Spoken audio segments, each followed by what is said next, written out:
माननीय मुख्यमंत्री जी की अभ्युदय योजना में आप सभी का स्वागत है। आज हम लोग आईआईटी जेईई की मैथ्स क्लास में 3 डायमेंशनल ज्योमेट्री की शुरुआत करेंगे। अगर दो पॉइंट ए और बी के कोऑर्डिनेट मालूम हैं x1, y1, z1 और x2, y2, z2, तो हम उन दो पॉइंट्स के बीच की डिस्टेंस निकाल सकते हैं। इसके लिए हमारे पास फॉर्मूला है distance A B equal to root x2 minus x1 whole square plus y2 minus y1 whole square plus z2 minus z1 whole square. That is difference of their x coordinate whole square plus difference of their y coordinate whole square plus difference of their z coordinate whole square। इससे हम एक conclusion निकालते हैं, origin से किसी point A की बीच की distance, ए के कोऑर्डिनेट एक्स वाई जेड है, तो ओरिजिन से ए की डिस्टेंस होगी root X square plus Y square plus Z square. Distance of a point from coordinate axis. Distance of a point from coordinate axis. अगर कोई पॉइंट P के coordinate X Y Z हैं, let coordinates of P be x y z, तो distance of this P from x axis, distance of P from x axis equal to root y square plus z square। क्योंकि अगर हम, ये हमारे पास coordinate system है, x axis है, Y axis है, और इस पॉइंट के कोऑर्डिनेट एक्स वाई जेड है। पी से एक्स एक्सिस पे परपेंडिकुलर ड्रॉ करें तो ये जो पी पॉइंट है, ये इस पॉइंट के जो वाई एक्सिस है और z एक्सिस है, इससे डिस्टेंस हम निकाल सकते हैं। इसी तरीके से distance of point P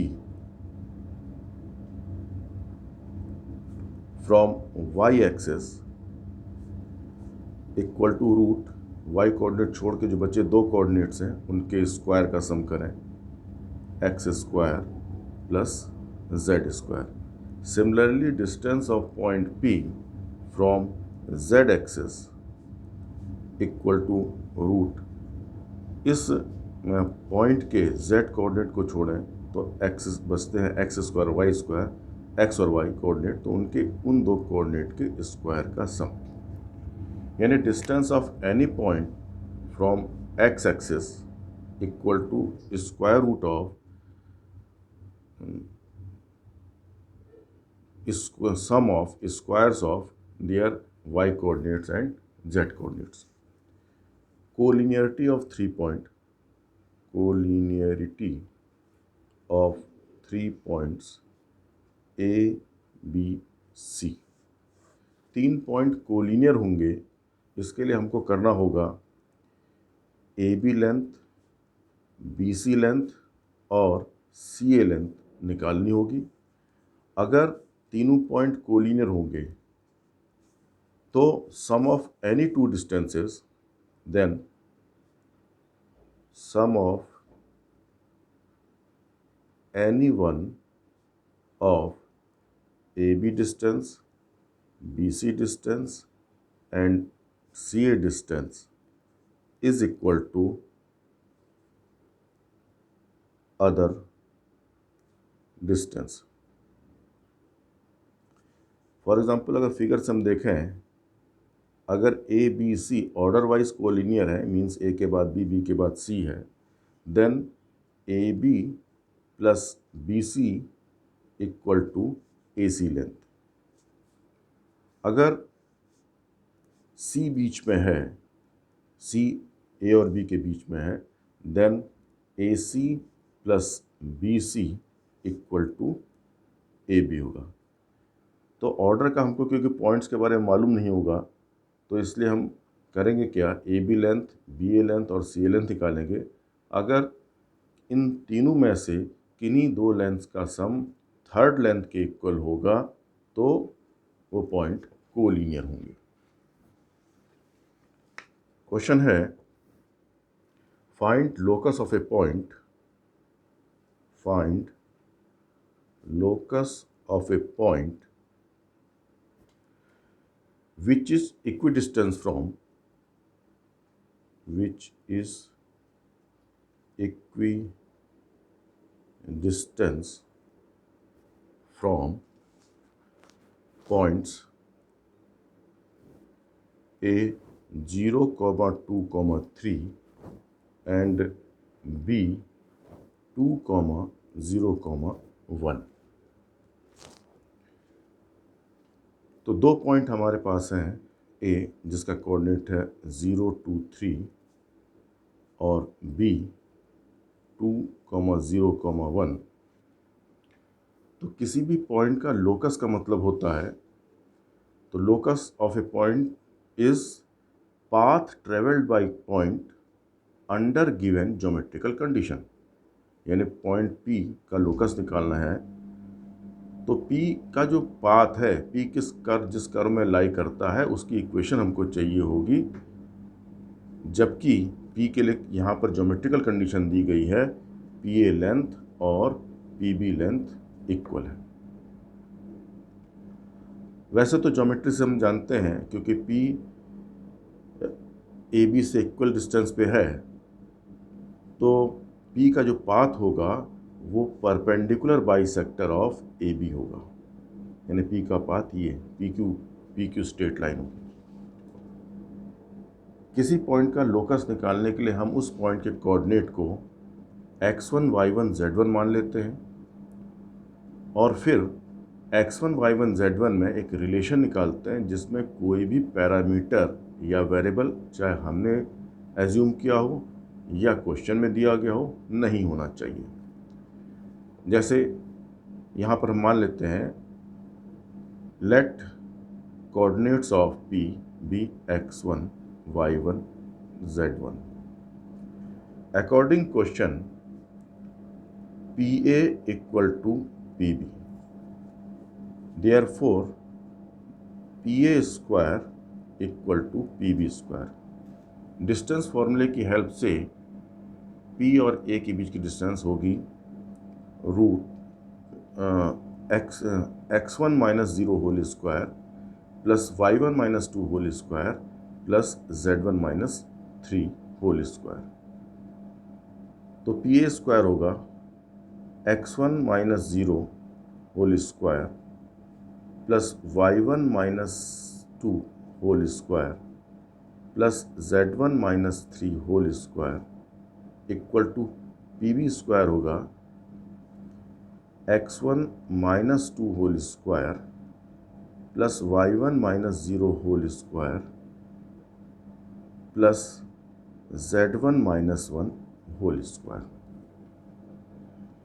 simplify करें, ब्रैकेट ओपन करें, x1 square plus y1 square minus 4y1 plus 4, z1 minus 3 whole square means z1 square minus 6z1 plus 9 equal to x1 minus 2 whole square, x1 square minus 4x1 plus 4 plus y1 square plus z1 square minus 2z1 plus 1.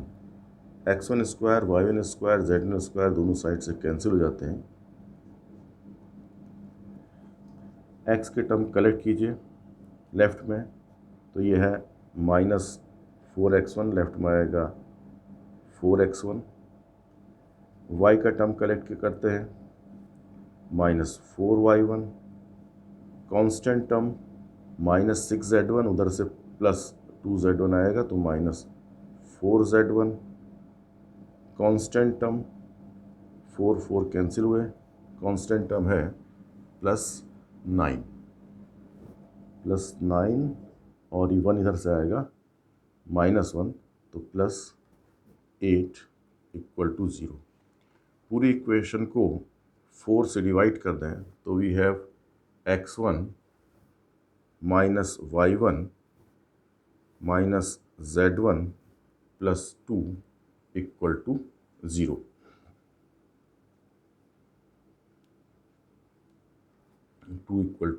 0। अब इसी equation को generalize कर लीजिए। Generalise means x1 y1 z1 की जगह पे अगर हम xyz रिप्लेस कर दें तो लोकस मिलेगा। Therefore locus is x - y - z + 2 = 0। तो किसी भी पॉइंट का लोकस निकालने के लिए उसके कोऑर्डिनेट x1 y1 z1 मान लेंगे। फिर x1 y1 z1 में एक रिलेशन चाहिए होगा हमको, जिसमें कोई भी पैरामीटर या कोई भी वेरिएबल नहीं होगा, और फिर इसी इक्वेशन को जनरलाइज कर देंगे। नेक्स्ट क्वेश्चन है, prove that locus of A point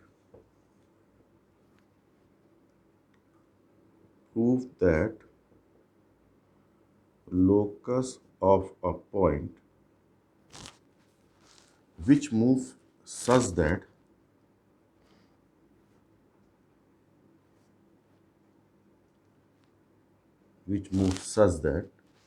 sum of its distances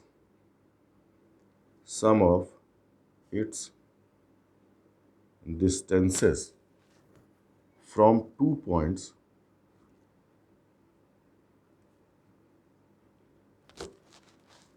A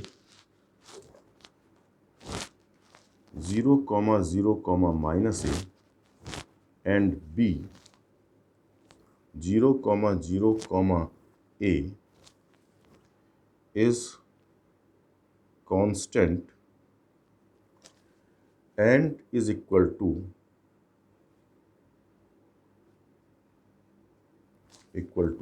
2k is x square upon k square minus a square plus y square upon k square minus a square plus z square upon k square equal to 1। तो हमको जिस point का locus निकालना है, मान लो जो point P है, तो हमको दिया गया है P की A से डिस्टेंस और P की B से डिस्टेंस का सम, यानी PA plus PB is equal to 2k, ये दिया हुआ है। तो P का लोकस निकालना है। P के कोऑर्डिनेट मान लेते हैं x1 y1 z1।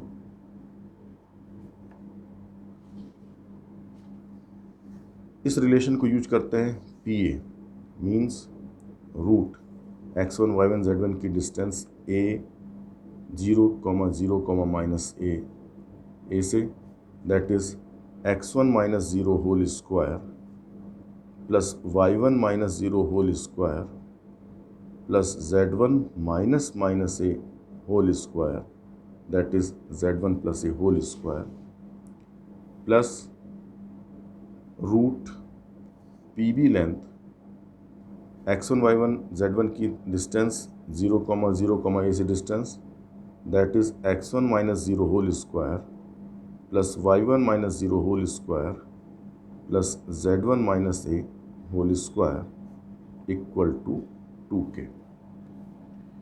एक रूट हम यहीं रखेंगे, दूसरे रूट को दूसरी तरफ ले जाके स्क्वायर करेंगे, तो जो इक्वेशन मिलेगी उसमें केवल एक स्क्वायर रूट होगा, that is root x1 square plus y1 square plus z1 plus a whole square equal to 2k minus root x1 square plus y1 square plus z1 minus a whole square.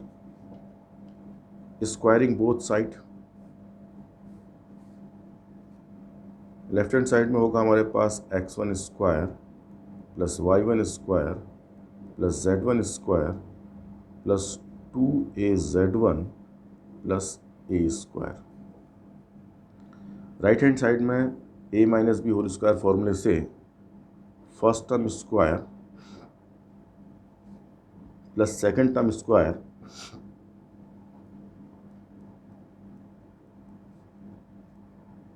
z1 square minus 2az1 minus 2az1 plus a square minus 2 times दोनों term का product 4k root x1 square plus y1 square plus z1 minus a whole square.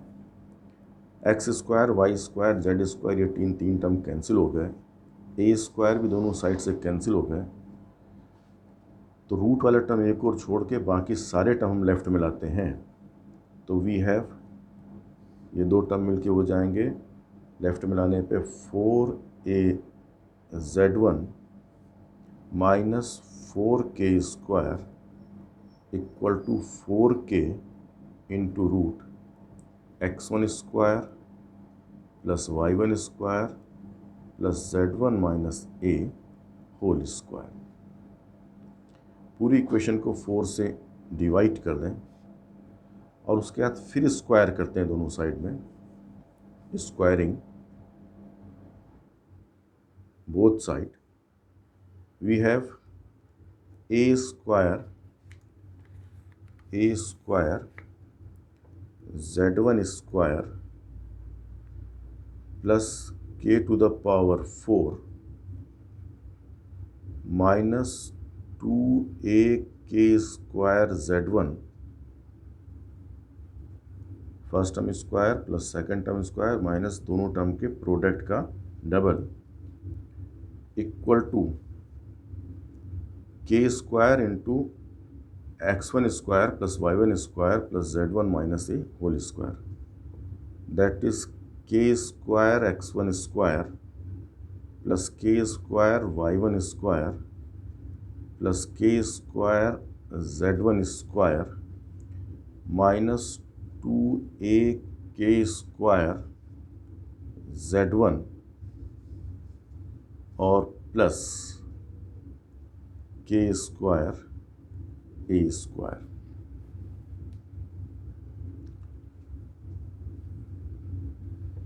अब इसमें से like term collect करते हैं, ए square z1 square देख लेते हैं, ए स्क्वायर z1 स्क्वायर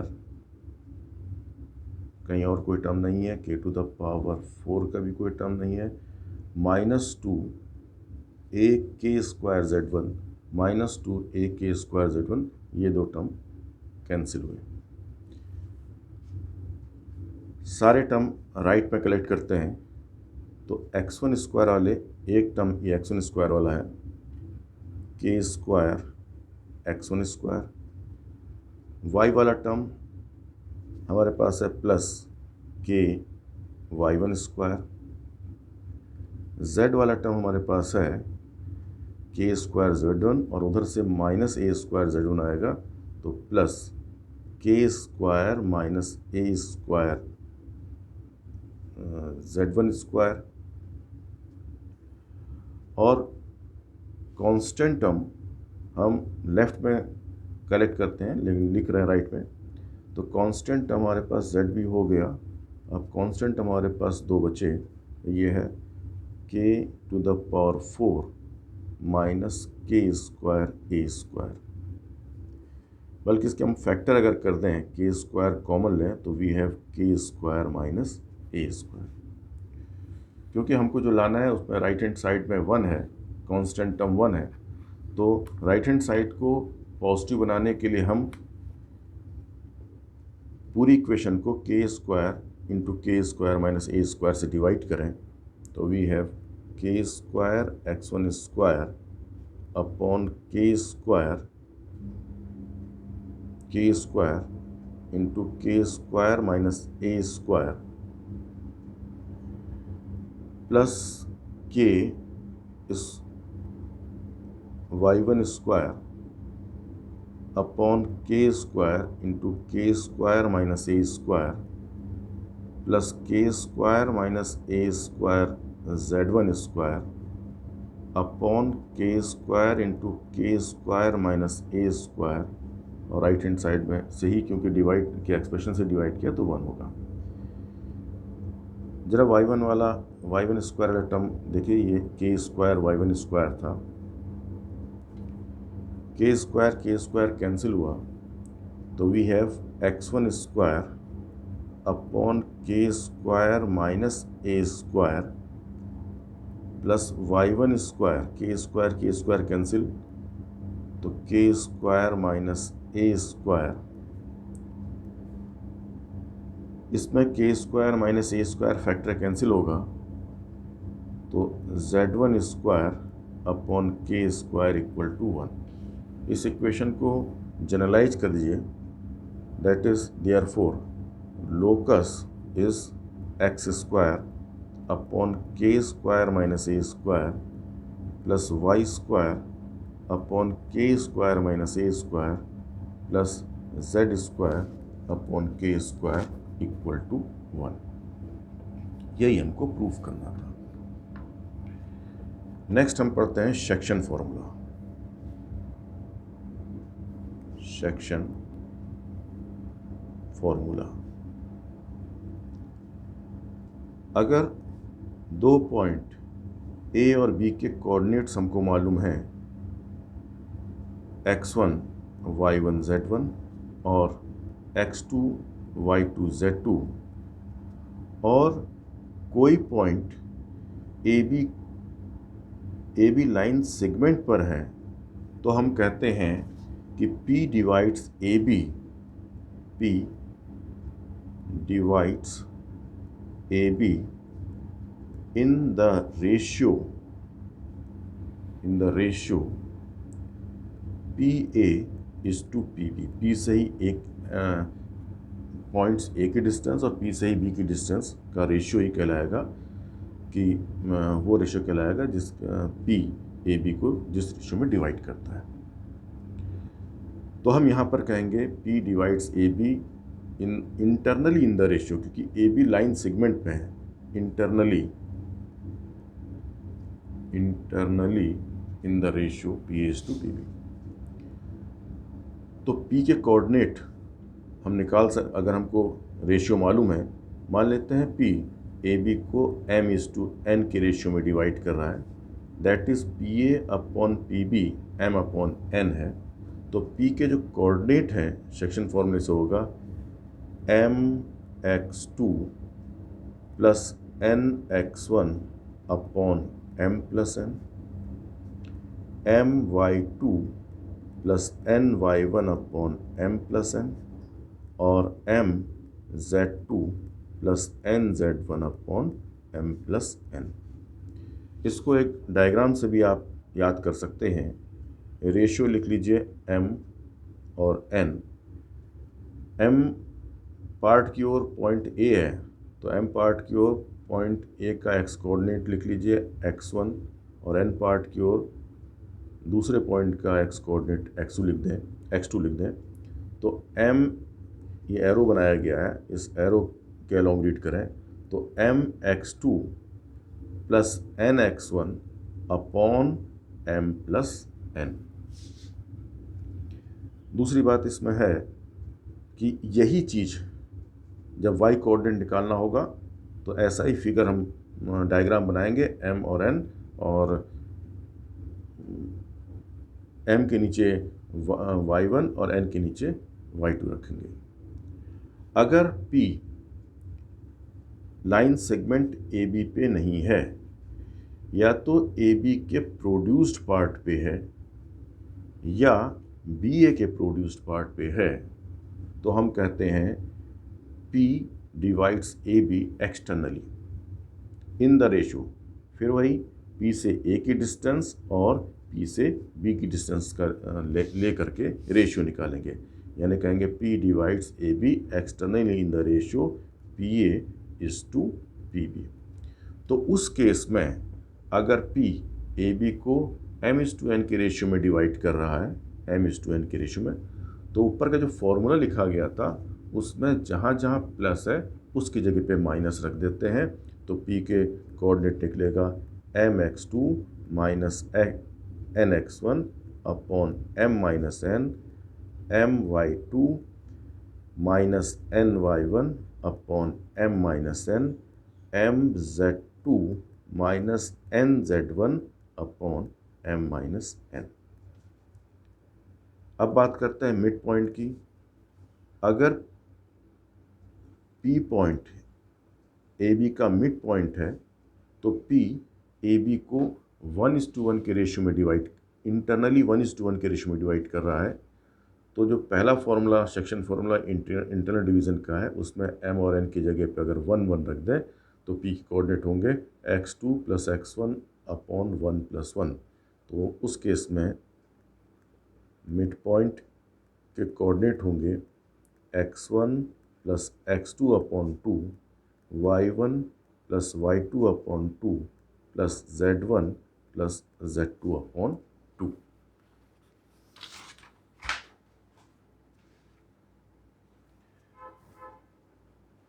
नेक्स्ट है सेंट्रॉइड ऑफ ट्राइंगल।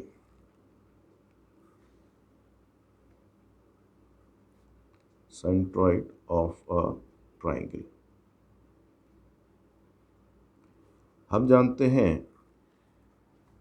कि medians of triangle are concurrent and divides it in the ratio 2:1। तो यही जो मीडियन का पॉइंट ऑफ इंटरसेक्शन है यही कहलाता है सेंट्रॉइड।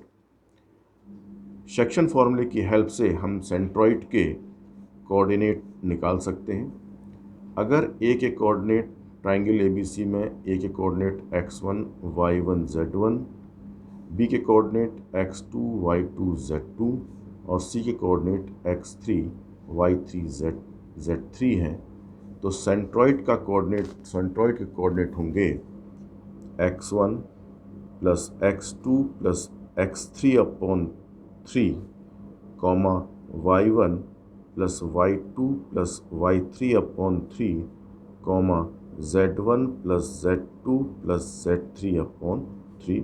ये कोऑर्डिनेट होंगे सेंट्रॉइड। इन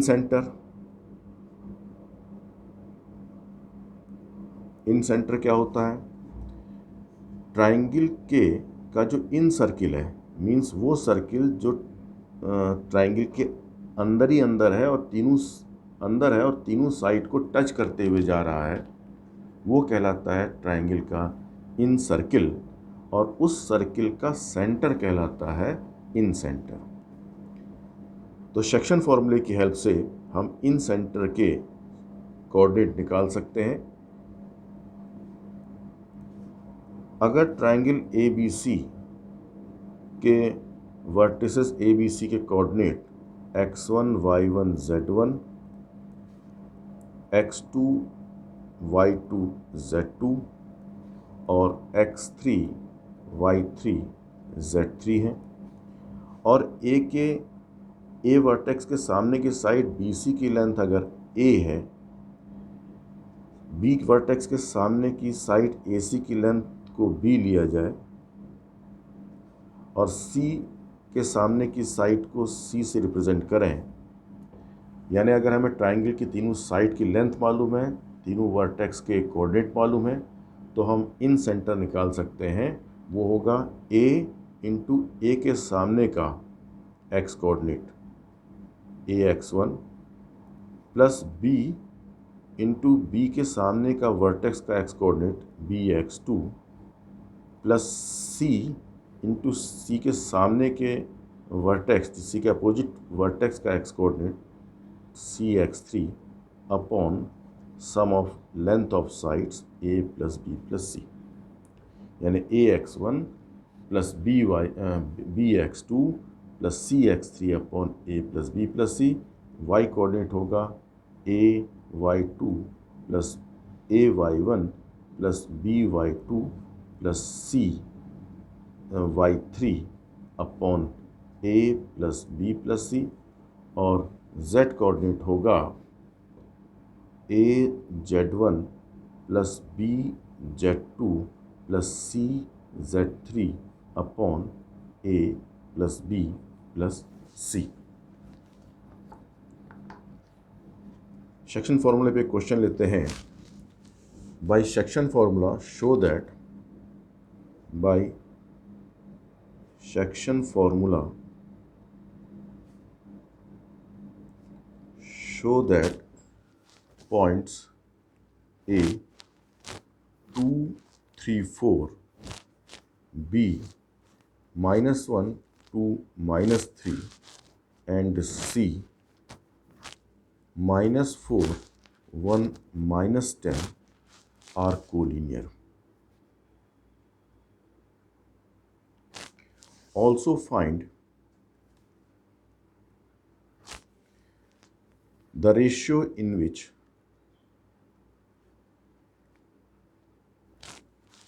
C divides AB. C divides AB.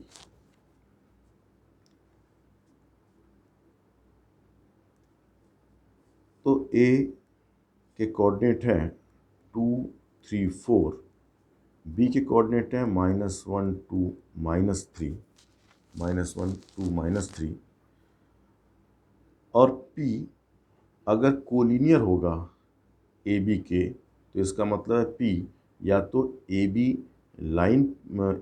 Line segment के अंदर होगा या ए बी या बी ए के प्रोड्यूस्ड पार्ट पे होगा। तो हम ये कह सकते हैं सी ए बी के कोलिनियर होगा अगर P ए बी को इंटरनली या एक्सटर्नली डिवाइड करेगा। मान लेते हैं P या C, सॉरी P यहाँ पर पॉइंट C है क्योंकि हमें प्रूफ करना है A B C are collinear. तो इसके लिए हमें प्रूफ करना होगा कि C ए बी को इंटरनली या एक्सटर्नली डिवाइड कर रहा है। क्योंकि P अगर ए बी लाइन में नहीं होगा, ए बी तो या तो ऊपर ए बी के अपर साइड होगा या ए बी के लोअर साइड होगा, और दोनों केस में वो ए बी को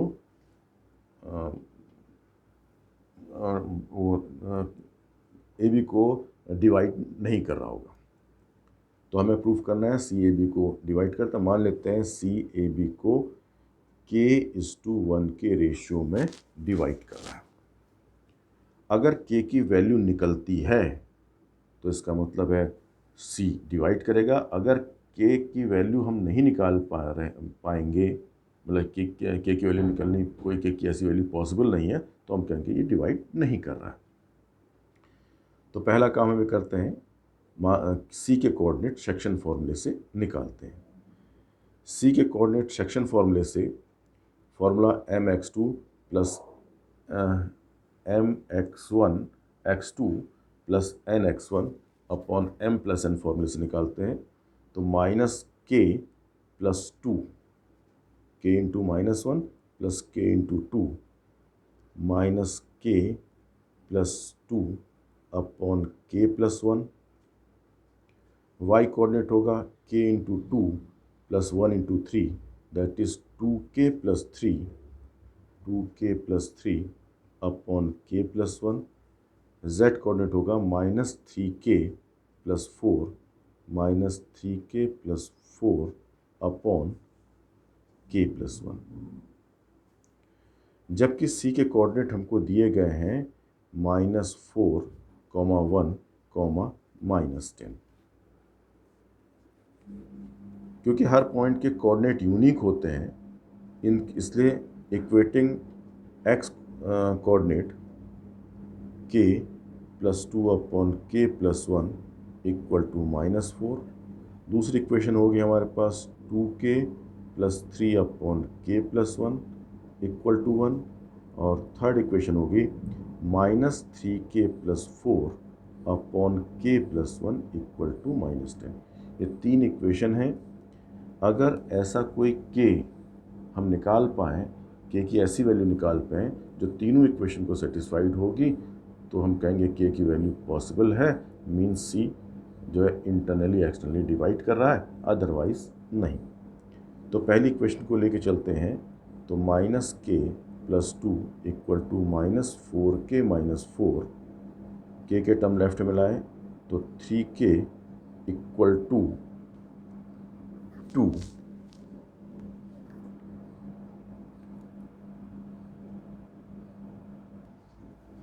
तो 3k equal to -6, that is k equal to -2। अब ये k की -2 वैल्यू अगर हम यहाँ रखें तो -4 प्लस 3 अपॉन -2 प्लस 1 1। तो ये k की वैल्यू इस इक्वेशन को भी सेटिस्फाइड कर रही है।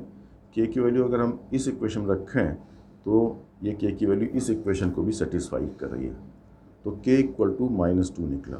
क्योंकि k की वैल्यू हम निकाल पाए हैं, k की वैल्यू -2 ऐसी पॉसिबल वैल्यू है जो तीनों इक्वेशन को सेटिस्फाई कर रही है, तो हम कहेंगे ये C AB को डिवाइड कर रहा है। It implies C divides AB। और क्योंकि k नेगेटिव निकला है, इसलिए नेगेटिव साइन बताता है कि एक्सटर्नल डिवाइड कर रहा है। तो C divides AB externally in the ratio हमारे पास k:1 हमने लिया था, लेकिन जब रेशियो बताएंगे तो रेशियो के टर्म नेगेटिव नहीं होते हैं, तो -2 न लेके 2 लेंगे तो होगा C divides AB external in the ratio 2:1।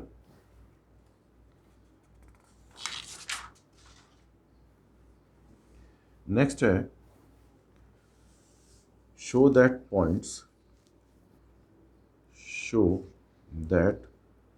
Points 1 2 3 -1 -2 -1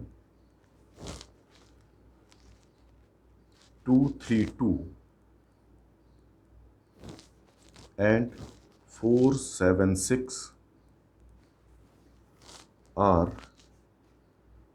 vertices of a parallelogram। ये हमको प्रूफ करना है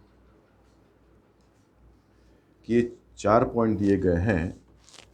ए, इनके नाम दे देते हैं। ए है 1 2 3, बी है -1 -2 -1, सी है 2 3 2 और डी है 4 7 6।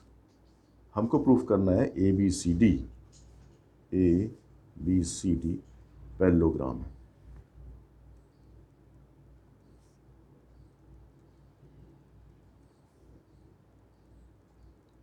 और डी है 4 7 6। तो हम जानते हैं अगर किसी क्वाड्रिलेटरल के डायगोनल बाइसेक्ट करते हैं तो वो पैरेललोग्राम होता है। तो हम ये दिखाएंगे यहाँ पर कि AC डायगोनल और BD डायगोनल बाइसेक्ट करते हैं। यानी हम यहाँ पर दिखाएंगे मिड पॉइंट ऑफ BD निकालेंगे, mid point of BD। Section फॉर्मूले से मिड पॉइंट होगा x1 + x2/2, y1 + y2/2, z1 + z2/2। That is 4 - 1/2, 7 - 2/2, 6 + 1/2। यानी this x1 + x2/2, y1 + y2/2, z1 + z2/2। That is BD coordinate हैं 3/2, 5/2 and 5/2।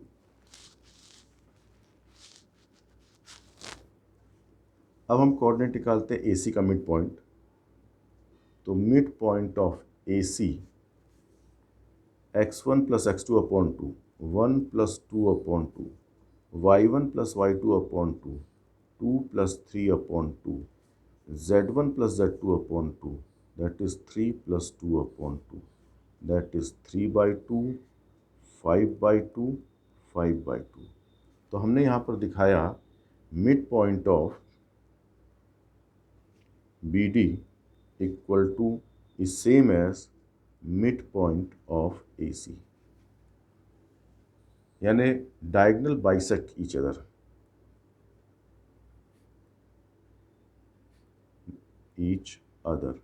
Therefore, ABCD is parallelogram. It implies a quadrilateral ABCD is parallelogram. अब हम बात करते हैं direction angle and direction cosine के बारे में। Direction angle and direction cosine.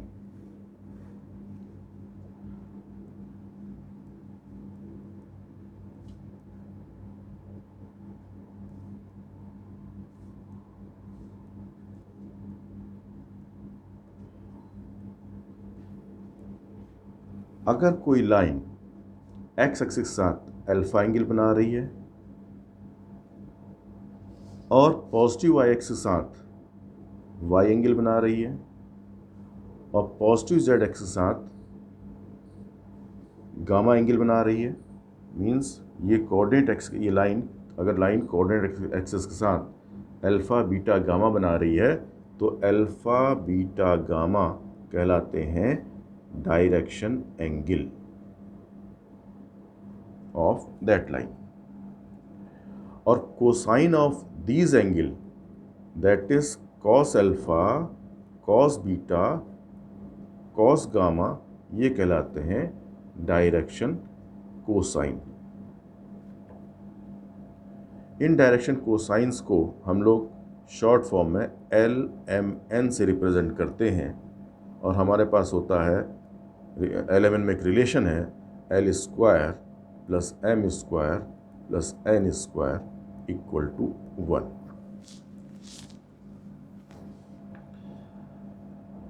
Direction cosine of X axis क्या होगा? Direction cosine of X axis, क्योंकि एक्स एक्सिस अपने साथ जीरो एंगल बनाता है, वाई एक्सिस के साथ 90 डिग्री एंगल बनाएगा और जेड एक्सिस के साथ भी 90 डिग्री एंगल बनाएगा। यानी एक्स एक्सिस खुद के साथ जीरो, वाई एक्सिस के साथ 90 और जेड एक्सिस के साथ 90 एंगल बनाता है, तो उसके डायरेक्शन कोसाइन होंगे cos zero that is 1, cos 90 0, cos 90 0। तो X direction cosine of X axis होंगे 1, 0, 0। और डायरेक्ट इसी तरीके से direction cosine of Y axis में M1 होगा, L और N 0 होंगे, दैट इज़ वाई एक्सिस के होंगे 0, 1, 0 और जेड एक्सिस का होगा 0, 0, 1।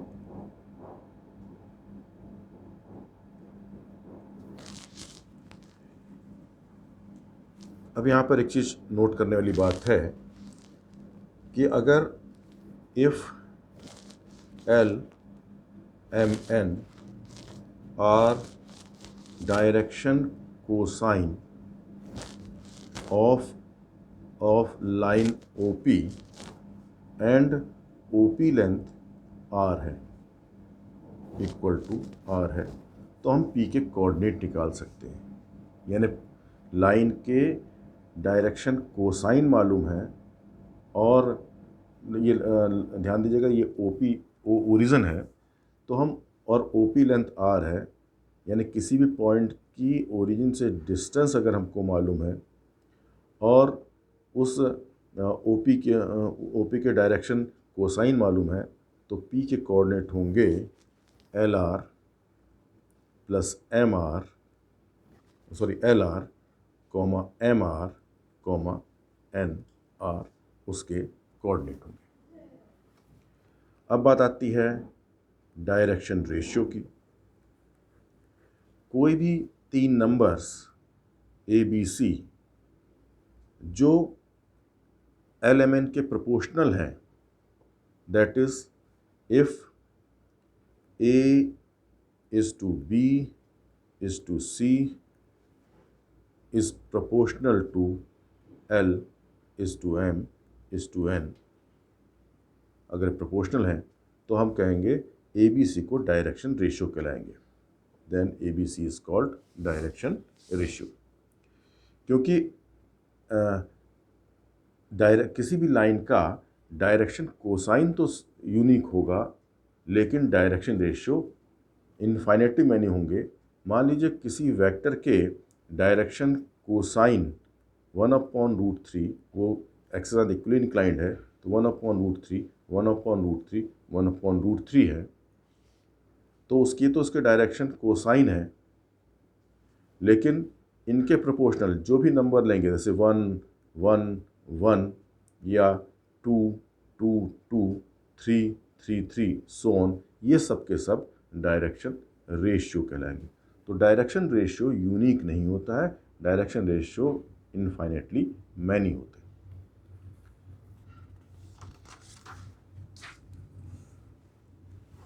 हैं। इफ, यहाँ नोट करिएगा, if ABC are direction ratio of a line,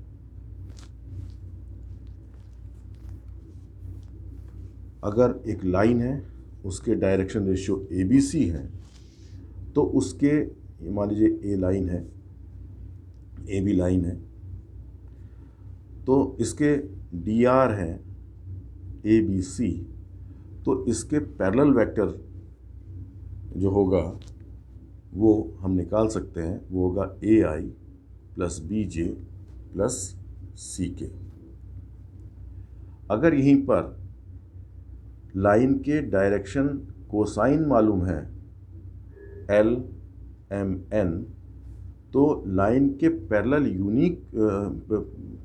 unit vector निकल सकता है, वो है LI + MJ + NK।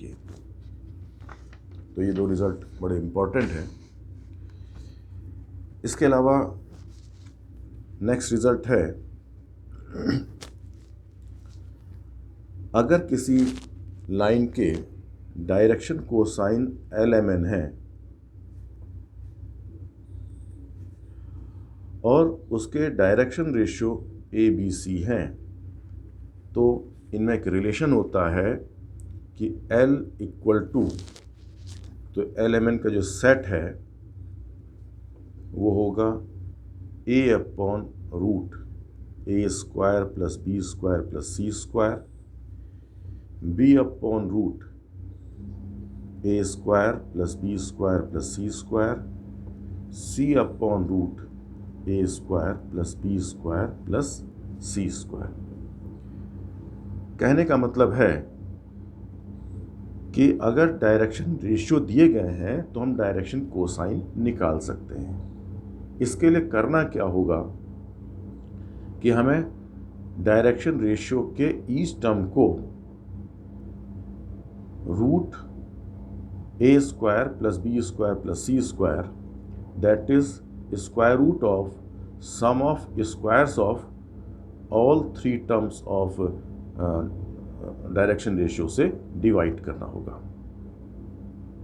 तो ध्यान दीजिएगा, LMN अगर ABC डायरेक्शन रेशियो है तो डायरेक्शन कोसाइन उस लाइन का A/√A² + B² + C², B/√A² + B² + C², C/√A² + B² + C² होगा। लेकिन लाइन, क्योंकि आपने कहा डायरेक्शन रेशियो, इसे हम 1 1 1 भी ले सकते हैं, उसी लाइन का डायरेक्शन रेशियो हम -1 -1 भी ले सकते हैं, क्योंकि 1 1 1 और -1 1 1 प्रोपोर्शनल है। तो इस केस में जो वेक्टर है, जो डायरेक्टेड लाइन सेगमेंट है, डायरेक्टेड लाइन है, उसके अगर डायरेक्शन रेशियो ABC हैं, तो उसके जो डायरेक्शन कोसाइन या तो यही सेट होगा या इसी का नेगेटिव होगा। इसी पे बेस्ड क्वेश्चन लेते हैं कि, और इसके अलावा एक चीज़ और छूटी हुई है, अगर दो पॉइंट्स A और B के कोऑर्डिनेट हमको मालूम है x1 y1 z1 और x2 y2 z2, तो इसके जो डायरेक्शन रेशियो हम लोग निकाल सकते हैं। डायरेक्शन रेशियो होगा x2 minus x1 comma y2 minus y1 comma z2 minus z1। कुछ ऐसा ही 2 डायमेंशनल प्लेन में हम लोग करते थे कि स्लोप होती थी y2 minus y1 upon x2 minus x1। तो वहाँ यहाँ भी इसी तरह के एक्सप्रेशंस हैं। वहाँ 2 क्योंकि 2 केवल एक्सेस से, तो रेशियो लेके के स्लोप डिफाइन करके रेशियो लेते थे स्लोप के लिए। तो यहाँ पर डायरेक्शन रेशियो होंगे x2 minus x1 comma y2 minus y1 comma z2 minus z1। Question है, direction cosine of two lines, direction cosine of two lines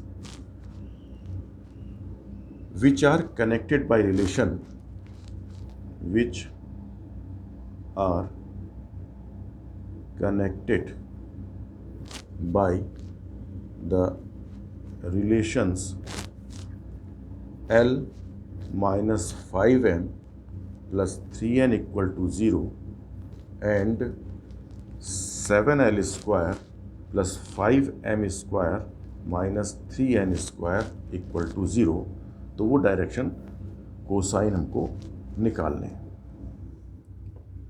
फिर समझिए कि find direction cosine of a line whose direction cosines are given by this relation. तो पहला काम हम ये करेंगे, क्योंकि एलिमेंट में रिलेशन दिया है L minus 5m plus 3n equal to 0 और 7l square plus 5m square minus 3n square equal to 0। तो L और हम किसी एक वेरिएबल को एलिमिनेट करते हैं। यहाँ पर L को एलिमिनेट करना हमारे लिए आसान होगा। पहली इक्वेशन से L की वैल्यू मिलती है 5m माइनस 3n, इसको सेकेंड इक्वेशन में हम रिप्लेस करते हैं, तो वी हैव यानी एलिमिनेटिंग L। तो 7 into 5m minus 3n whole square plus 5m square minus 3n square equal to 0।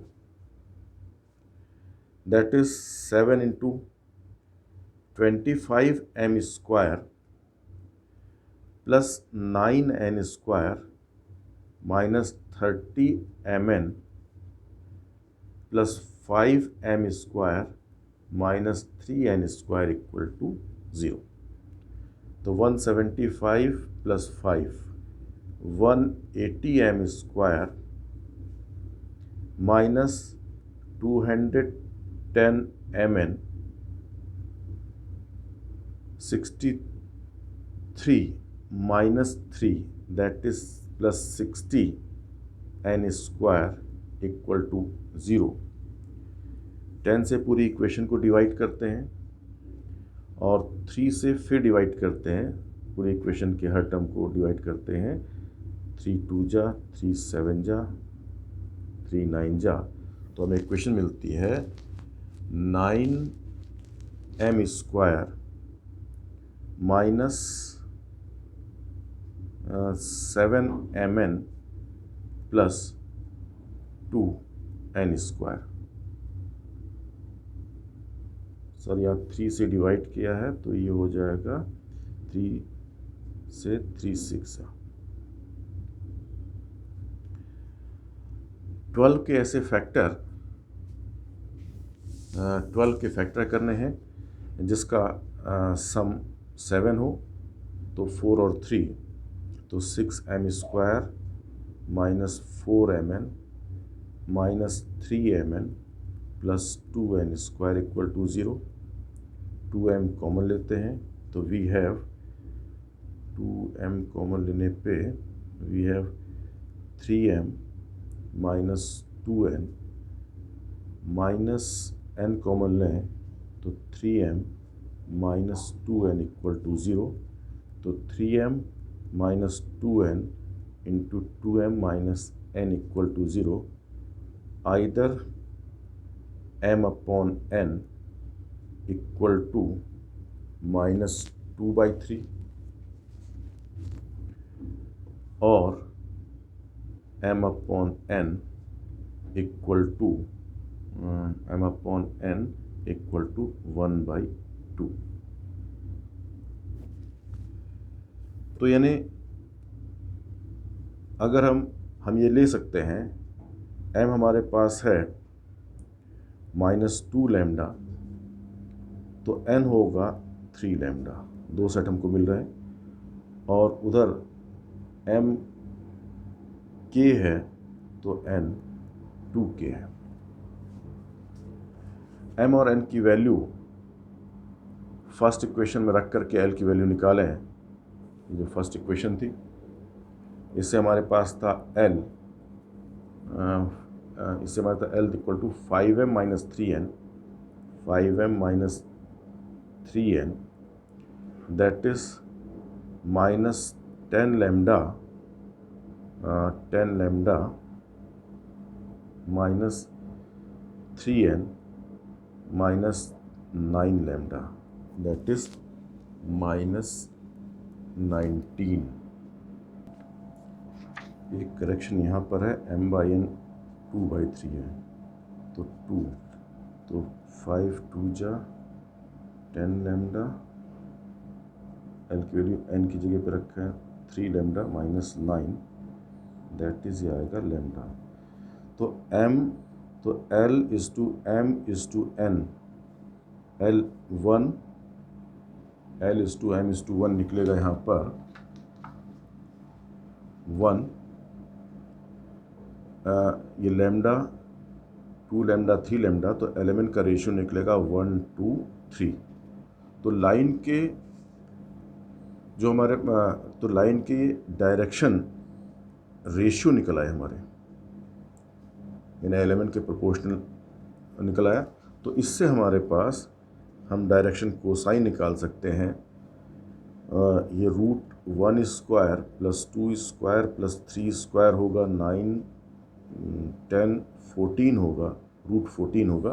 तो डायरेक्शन कोसाइन इस सेट से निकलेगा 1 upon √14, 2 upon √14, 3 upon √14, 2 upon √14 and 3 upon √14। इसी तरीके से हम दूसरी साइड से भी जो जिसमें हमको m k और n 2k मिला है, इससे l निकाल करके हम डायरेक्शन रेशियो निकाल लेंगे और फिर डायरेक्शन कोसाइन निकालेंगे। और ध्यान दीजिएगा यहाँ पर कि डायरेक्शन रेशियो 1 2 3 है, तो डायरेक्शन कोसाइन या तो ये जो हम लोग निकालें ये लिखेंगे या फिर इसका नेगेटिव होगा। इस तरीके से इस क्वेश्चन में हमें 4 सेट मिलेंगे।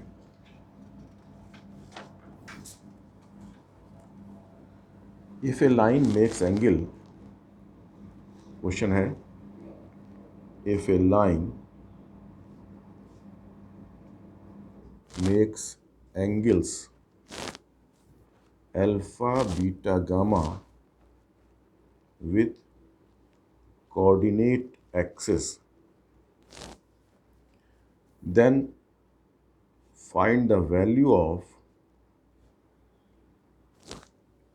sigma cos 3 alpha upon cos alpha।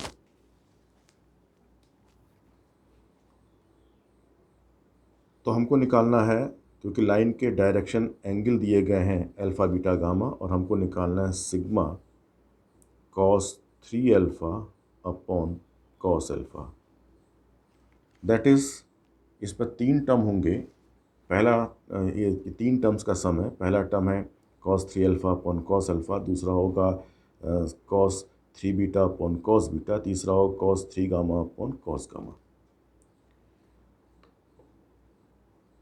तो पहला टर्म हमारे पास है, इसको हम एक्सपेंड कर दें। कॉस 3 ए फॉर्मूले से 4 cos cube alpha minus 3 cos alpha upon cos alpha. cos 3 होता है 4 cos क्यूब में minus 3 cos equal to sigma. दोनों टर्म को सेपरेट कर लीजिए, तो we have 4 cos square alpha minus 3। Sigma notation हटाएं तो हमारे पास 3 टर्म का सम लिखा हुआ है। पहला टर्म है 4 cos square alpha minus 3 plus 4 cos square beta minus 3 plus 4 cos square gamma minus 3।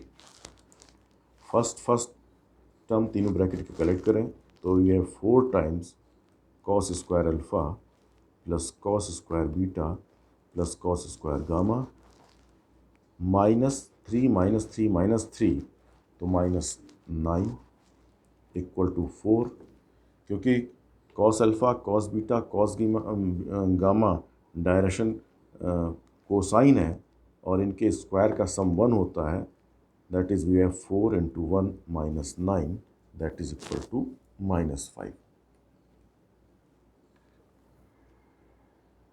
इसी तरीके से हमको अगर मान लीजिए हमसे हमारे पास क्वेश्चन है कि prove that if alpha beta gamma if a line makes angles alpha beta gamma with coordinate axis we have to find sine square alpha plus sine square beta plus sine square gamma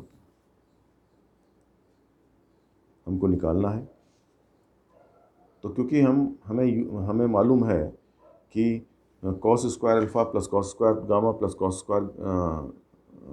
square alpha plus cos square beta plus cos square gamma equal to 1, तो हम इसको cos में reduce करते हैं तो 1 minus cos square alpha plus 1 minus cos square beta plus 1 minus cos square gamma that is this expression equal to 1 plus 1 plus 1 3 minus within bracket cos square alpha plus cos square beta plus cos square gamma that is 3 minus 1 that is 2। ऐसे ही question आता है कि find if a line makes angles alpha beta gamma with coordinate axis find value of cos 2 alpha plus cos 2 beta plus cos 2 gamma. तो इसमें भी हम cos alpha cos beta cos gamma में इस एक्सप्रेशन को रिड्यूस करेंगे तो cos 2 alpha होगा 2 cos square alpha minus 1, cos 2 beta होगा 2 cos square beta minus 1, cos 2 gamma होगा 2 cos square gamma minus 1।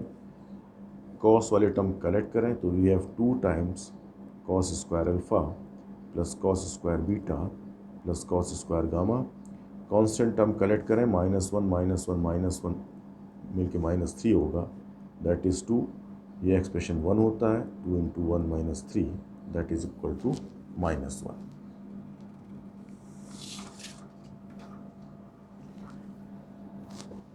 Next question है a vector R is inclined at equal angle to coordinate axis.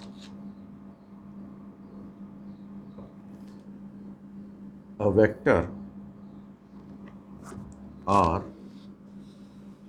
is equally inclined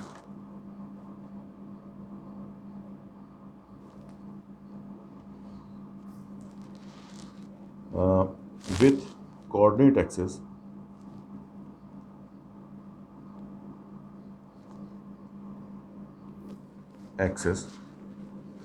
if magnitude of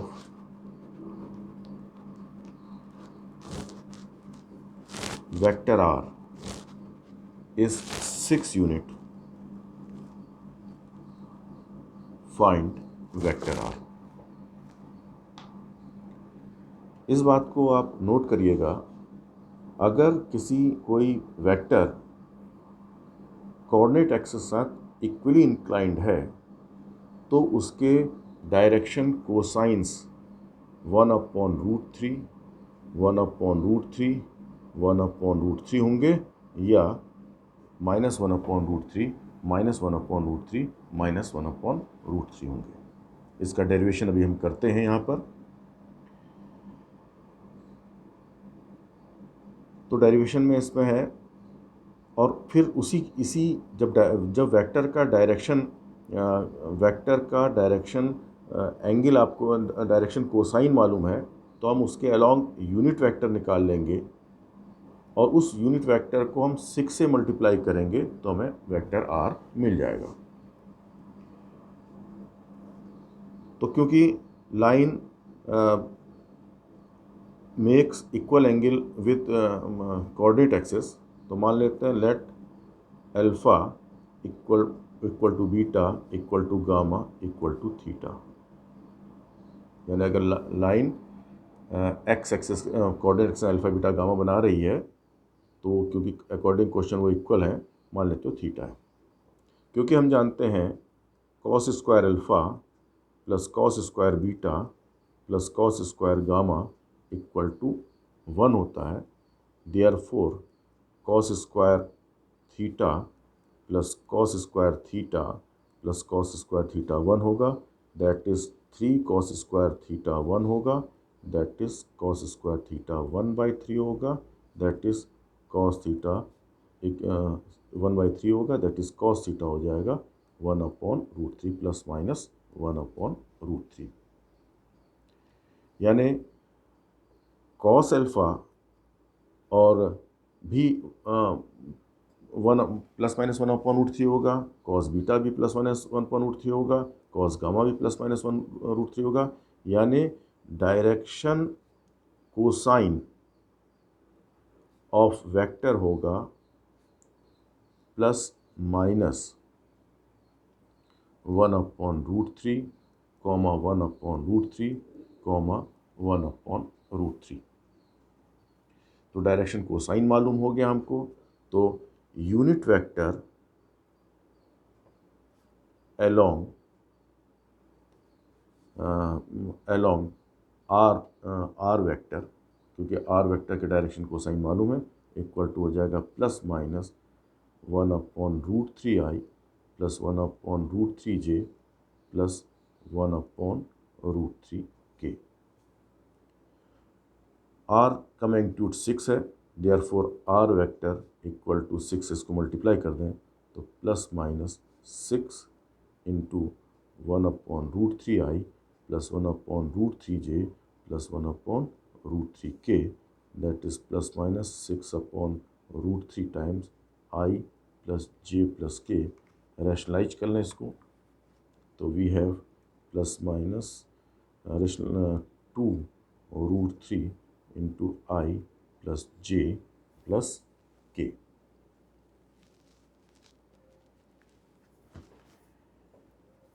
next question है कि उससे पहले हम पढ़ें tetrahedron. मान लीजिए A B C D points हैं, तो जो टेट्राहेड्रन हमारा बन रहा है इसमें, तो ये A B C D tetrahedron कहलाएगा। अगर ए बी सी डी के चारों पॉइंट के कोऑर्डिनेट हमको मालूम है x1 y1 z1, दूसरे पॉइंट के कोऑर्डिनेट x2 y2 z2, तीसरे के x3 y3 z3, चौथे के x4 y4 z4 हैं, तो इस टेट्राहेड्रन का सेंट्रॉइड के कोऑर्डिनेट हम लोग निकाल सकते हैं। तो सेंट्रॉइड ऑफ टेट्राहेड्रन होगा इनके x कोऑर्डिनेट के सम का सम upon 4, that is x1 plus x2 plus x3 plus x4/4, comma y1 plus y2 plus y3 plus y4/4, comma z1 plus z2 plus z3 plus z4/4। तो इस तरीके से हम इस फॉर्मूले से किसी भी टेट्राहेड्रन के सेंट्रॉइड के कोऑर्डिनेट निकाल सकते हैं।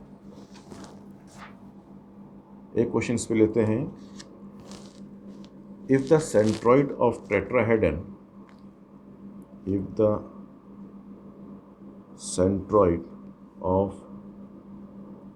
tetrahedron OABC, where O is origin, are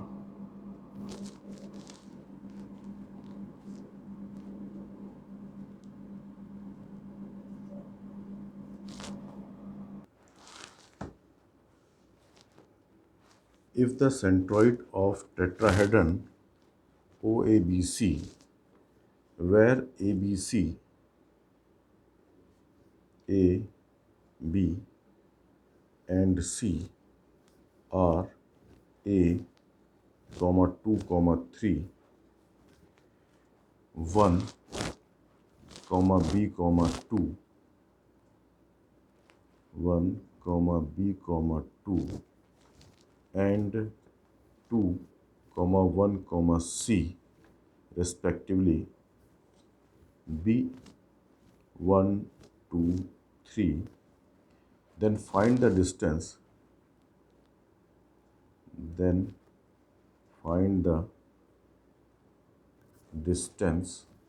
of point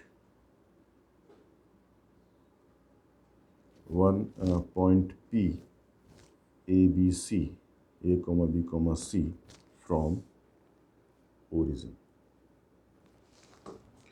तो यहाँ पर हमको दिया गया है टेट्राहेड्रन OABC में के तीनों वर्टेक्स के कोऑर्डिनेट दिए गए हैं। चौथा वर्टेक्स ओरिजिन है, वो ऑलरेडी हमको मालूम है 0, 0, 0, और उसका सेंट्रॉइड दिया है, तो हमें ABC की वैल्यू निकालनी है। तो हम सेंट्रॉइड अपनी ओर से निकालते हैं। हमारे हिसाब से टेट्राहेड्रन का फॉर्मूले से टेट्राहेड्रन का सेंट्रॉइड होगा x1 + x2 + x3 + x4/4। तो सेंट्रॉइड होगा a + 1 + 2, a + 1 + 2 + 0/4, 2 + b + 1, 2 + b + 1 + 0/4, और 3 + 2 + c, 3 + 2 + c + 0/4, यानी इनके x कोऑर्डिनेट का सम a1 2 का सम, फिर लिया हमने 2b1 का सम, और फिर लिया है 3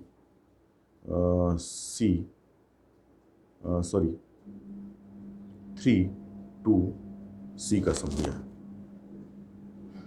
तो ये आ जाएगा हमारे पास a + 3/4, b + 3/4, c + 5/4। लेकिन सेंट्रॉइड दिया गया है 1, 2, 3, तो equating their x coordinates, y coordinate, z coordinate of centroid, we have a + 3/4 = 1, b + 3/4 = 2, and c + 5/4 = 3। पहला देगा a = 4 - 3, that is a = 1। Second देगा b = 8 - 3, that is 5। थर्ड देगा c = 12 - 5, that is 7। तो p के कोऑर्डिनेट, क्योंकि a b c c हैं, तो p के कोऑर्डिनेट हो जाएंगे 1, 5, 7। अब इस p की डिस्टेंस निकालनी है हमको ओरिजिन से, OP लेंथ निकालनी है। तो OP लेंथ हो जाएगी √x² + y² + z² फॉर्मूले से 1² + 5² + 7², that is 1 + 25 + 49, that is 75, √75, that is 5√3। तो इस क्लास में आपने यहाँ distance formula, section formula, centroid etcetera के बारे में जानकारी ली। नेक्स्ट क्लास में हम लोग इक्वेशन ऑफ लाइन का डिस्कशन करेंगे। थैंक्स।